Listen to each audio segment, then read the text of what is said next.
G'day, ZiggyD here, and welcome back for the ZiggyD Weekly. Uber casual mode this week. No real plans, haven't really planned too much out, so just going to talk about what's happened over the past week and what's coming up. But I missed last week's ZiggyD Weekly because I was pretty busy just getting out other content. I had some pretty cool collabs and stuff coming up, so I just focused on that, and I thought, I'm not really going to prioritize doing the ZiggyD Weekly over doing other sick content if it comes down to a choice. But otherwise, it's something I love to do on Mondays, just to catch up with you guys and let you guys know what you've missed out on and what to look forward to. So, let's talk about what's happened over the past 2 weeks in terms of content. Now, the first one is I started up a Baldur's Gate commentary playthrough. So basically, I've never really played the Baldur's Gate series, but it's always been one I've always wanted to play. I'm a sucker for old school RPGs. I loved the old Fallouts, and I've played numerous old school RPGs, but even like a numerous modern old school RPGs. But I never played the Baldur's Gate series, and they're pretty much the ones that define the genre. So definitely something I needed to get in and do. Now I got the first one and I had a bit of a look at it and looked like a pretty in-depth and interesting game to play and to roleplay. And I thought, I'll do it. I'll jump in and do a bit of a commentary. And the first two episodes got really, really good response. And ever since then, people have been saying they've been loving it. And lots of long-time Baldur's Gate players are saying it's been really inspiring for them. And brought back a sense of wonder about a game that they already know pretty much, cover to cover. But because I'm, new to the game, I'm coming into it with fresh eyes, and everything is amazing. I mean, the game is sick. It's so enjoyable, so fun, just so well written and designed, and the aesthetics and the sound and everything is really, really cool. So having a great time with that series and something I will likely continue in the future. I'm recording about one episode a day and putting up those most days as well. So you guys can commentate, and I'm reacting to feedback because I'm trying to pace it out as well, and having a great time with it. Looking forward to doing Baldur's Gate 1, Baldur's Gate 2, and even Project Eternity, or Eternity I think it's called, coming up soon as well, which is made by the Baldur's Gate creators, I believe. So looking forward to that, and that's been pretty exciting, so go check that out. As always, links will be in the description below. Next up, I did a collab with the Holy Hermit, a Diablo 3 YouTuber. He does a lot of Diablo 3 really wacky builds, really cool builds, viable but wacky and interesting, so like theming and stuff like that. And his videos are very entertaining. He kind of does this poetry and spiritual enlightenment sort of theme going on with it, and it really matches with the Diablo 3 videos he does. And it just makes it really entertaining to watch, and his builds are quite solid. So I thought he'd be a great candidate to talk to about some stuff that's coming up in Reaper of Souls. And we got together and made a really cool sort of mini podcast. It goes for about 20 minutes talking about build diversity, itemization, and other changes that are coming to Reaper of Souls. So make sure you check that out if you happen to miss it. Next up, the huge piece of news for content. I got together with Kripparrian and Willy Wonka, and we did a Path of Exile podcast. It's been a while. The Raycast Weekly only went for 2 weeks last time, so I didn't call this one the Raycast Weekly, but I've decided in terms of podcasts when it comes to that sort of thing, I'm happy to do them irregularly if they're higher quality, and we have interesting stuff to talk about and interesting guests to come on the show. So the fact I was able to get Kripparrian and Willy Wonka together at the same time with myself, all three of us in different time zones. We've got Canada, Australia, and somewhere in Europe, I believe, where Wonka is. So very different time zones, but we managed to get a time that worked, and we talked about what's coming up in the Path of Exile launch in about a week now. And that went for about an hour, and we took some questions, and we streamed live. It went out to over 900 live viewers, I think, which is pretty exciting for me. Not being able to stream myself, but that was pretty cool. So definitely go check that out if you're interested in Path of Exile, especially if you haven't played for a while and you're interested in what's coming out at launch. So that's about it. I did some other Diablo videos and some discussion videos. Also did some Hearthstone, Tychus, Gods of the Arena videos, so you can check it all of that. I'll link it down in the description below. Oh, actually, I should mention that I finally finished. Oh, this is actually a bit spoilerish, but if you were watching the Onslaught series with Duked at some point, maybe you should go check out the last episode I uploaded of that. Try not to be too spoilerish, but it's kind of hard to not spoiler it a bit. Anyway, moving on. I want to tell you guys about a crazy idea me and Amy had today. So we've got this problem where in a couple months' time we want to move houses, because basically where I live now the internet is not fast enough to stream, and I want to start live streaming. I think that's a good important step in terms of what I do on YouTube, to also start doing some live streaming as well, something I'm really excited to do. However, finding a house with good internet in Australia that's affordable is pretty difficult, especially on my current YouTuber wages. So that's tricky, that's the problem.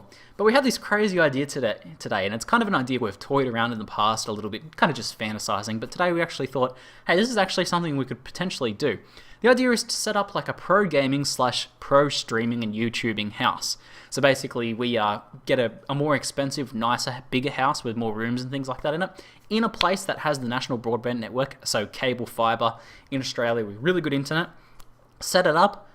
Amy will manage the house and pretty much run it, do like, a lot of organizing of food and cleaning and, all that sort of stuff. She'll like help manage the house, I guess, and the people. And then we have different occupants come in and stay in there for like 6 to 12 months or something like that. And the idea is basically we have myself, Amy, obviously Tychus, sleeping in the background there, sleeping in the house as well, and a bunch of other like cool YouTubers, pro gamers, maybe StarCraft pros, just anyone in Australia who wants to get into a house with a bunch of like-minded people to really focus on gaming and the things they do in gaming, and just to have this where they don't have to worry about a lot of stuff and they can just go into this house and really like pressure cooker into their careers. That's something I want to be able to do now myself personally, and I suspect there's some other people out there in Australia maybe that want to do the same sort of thing, that want to get together, have the potential to collab with other Australian YouTubers and streamers and things like that, and just have all these great minds together, butting heads and talking about things, throwing ideas back and forth, doing collabs, just working hard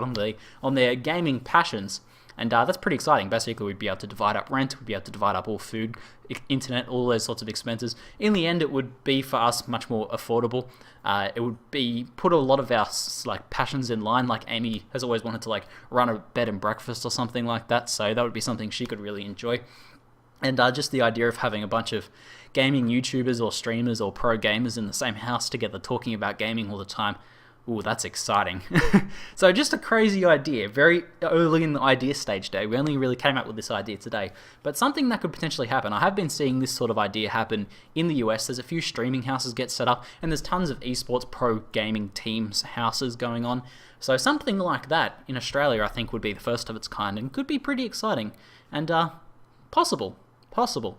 So over the next few weeks, I'm going to do some research on this, figure some stuff out, talk to some other people, most importantly, talk to some pro gamers, some other Australian YouTubers. By the way, if you're an Australian YouTuber or streamer or pro gamer full-time or about to go full-time yourself, you're trying to take that next step, then send me a message because I'm interested to talk to you about this idea. Anyway, that's about it for the most parts of the ZiggyD Weekly, but as always, I have some form of Q&A for you guys today. As always, send those questions to Q&A@ziggyd.tv, and I'll put that in the description below. But I need some more questions so I can answer them in this video. But the one today, let me bring this up here, comes in from, how have we labeled? Dorian. Dorian asked us a little bit while ago, but I wanted to answer it.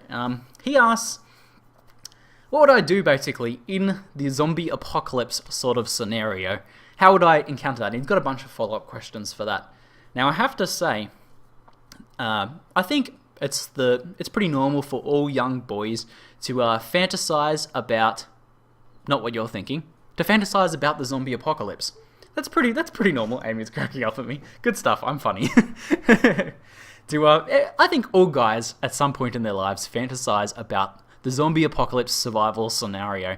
I don't know, I think it harkens back to our roots as survivalists, and we have this like survival instincts that don't really get used that much in modern day situations, so we like to fantasize about these things.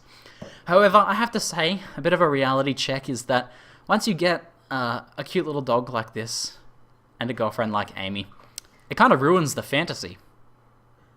No offense, but yeah, that kind of ruins the fantasy. Basically, I used to have this, in this situation, I was always a loner. I would have to, do what I had to do to survive and all that sort of stuff. But once you get a dog and a girlfriend that you're worried about and that you love and you don't want to lose, you don't want horrible things to happen to, the zombie apocalypse scenario kind of loses its charm a bit. Because now whenever I think about that, I think, Tychus, I could not have you in a zombie apocalypse situation. I'm sure Amy, me and Amy could get along and survive just fine, but I still don't want to think about the horrible things that could happen to either one of us and how the other person would feel about, all this emotional stuff comes into it. That's not what the zombie apocalypse is about. And especially Tychus. Tychus. I love him, but he's a little shit of a dog. He would bark like crazy in the zombie apocalypse. He would bring all zombies in a 100-mile radius to me to eat me. Or he'd get eaten himself. Probably not. He'd probably just draw the zombies to me, but I don't think he would be a very good buddy in the zombie apocalypse. And we've all seen zombie movies that include dogs. They never have happy endings. But pretending, I guess, that Amy or Tychus aren't there, this is my answers to your questions, Dorian. So he says, he says, you know, assuming the presence of some sort of malevolent beings. He puts down like zombie aliens and things like that. I'm like, zombies is pretty much always my go-to fantasy for post-apocalyptic world. Otherwise, people are always a big part of that. It's not always the zombies you got to be worried about. Sometimes it's the people. But where would I reside? He says things like toy stores, castles, Maccas.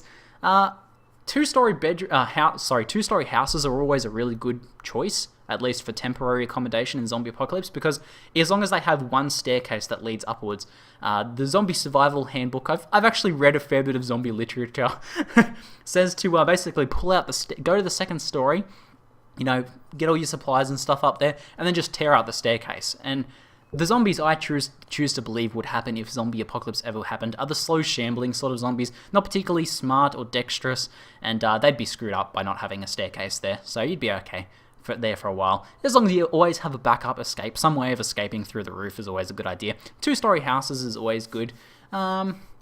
I don't know. I'm a bit iffy about like the shop. People like to go to the shops, or like, you know, a shopping mall or something like that. It always seems like a death trap to me. The shopping mall in the zombie apocalypse. So probably wouldn't be my first choice. What vehicle would I choose? Actually, this has always been a huge part of my zombie apocalypse fantasies. As a motorcycle rider myself, I've always looked at my motorcycling gear. I've been like my leather jacket, my what is it? That mesh stuff. My Kevlar pants, you know, my motorcycle boots, motorcycle gloves, motorcycle helmet. Like, with that stuff on, zombies wouldn't be able to get through me. I look at zombies and think, okay, they have like, maybe they're a bit stronger than humans, and humans can bite pretty hard, but I don't think they could bite through like thick leather and plastic padding and like high impact resistant gear, and they certainly couldn't bite through Kevlar, so I'd feel pretty safe in that stuff, so I'd kit up in my motorcycle gear, and I would probably take the motorcycle out as well. Probably opt for a dual off-road, on-road sort of motorcycle. I think that's the best way to be agile. I don't know, cars can get trapped too far, too easily. You can get into a street that's got a bunch of crashed vehicles, and you can't progress, and you get zombies start coming in through the windows, all that jazz. Motorcycle would be the way to go. Although you're a little bit exposed, I feel like it's much more agile, and you can jump off it if you need to and start running and things like that. But the motorcycle gear, yeah, that's the way to go. Otherwise, you know, you get like the police riot shields and all that jazz and hole up somewhere. I think it'd be alright.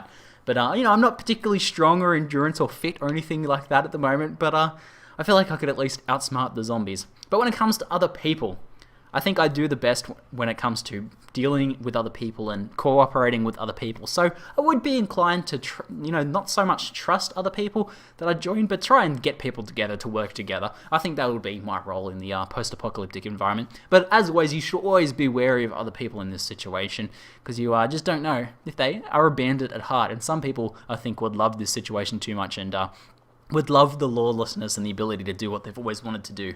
So I think that it could bring out the worst in people, but it could also bring out the good in people as well.